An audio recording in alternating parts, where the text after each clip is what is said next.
L'argent ne remplacera jamais le travail qui est fait sur le terrain au quotidien. Et c'est bien là notre mission, d'être des porteurs d'espérance auprès de ceux qui en ont le plus besoin.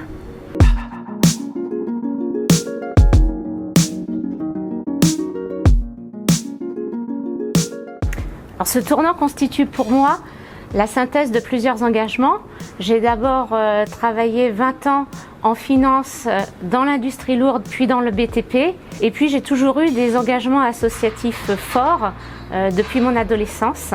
Enfin, c'est pour moi une vraie joie de rejoindre le diocèse de Paris et la Fondation Notre-Dame.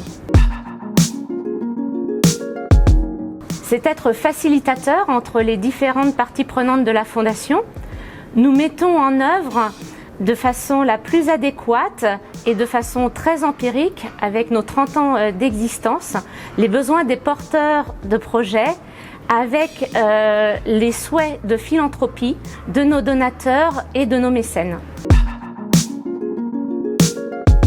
J'ai rejoint la Fondation Notre-Dame il y a quelques mois pour prendre en charge les relations institutionnelles du Fonds cathédrale dans le cadre de la restauration de Notre-Dame de Paris.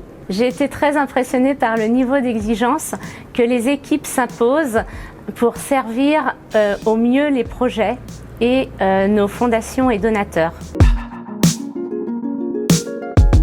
J'en citerai deux. Tout d'abord, la restauration de la cathédrale de Notre-Dame de Paris, qui nous permet de nous réapproprier son histoire et sa liturgie. Je suis sensible également à une autre cause, c'est celle du grand âge et du handicap. Notre société vieillit. Nous allons avoir le nombre de personnes de plus de 85 ans dans notre société qui va tripler sur les 30 prochaines années. Et c'est vraiment pour nous l'occasion de repenser notre vivre ensemble et c'est un véritable enjeu de société.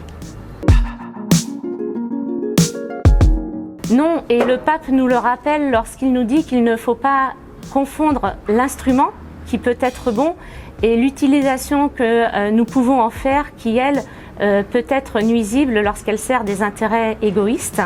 L'argent ne remplacera jamais le travail qui est fait sur le terrain au quotidien. Et c'est bien là notre mission, d'être des porteurs d'espérance auprès de ceux qui en ont le plus besoin.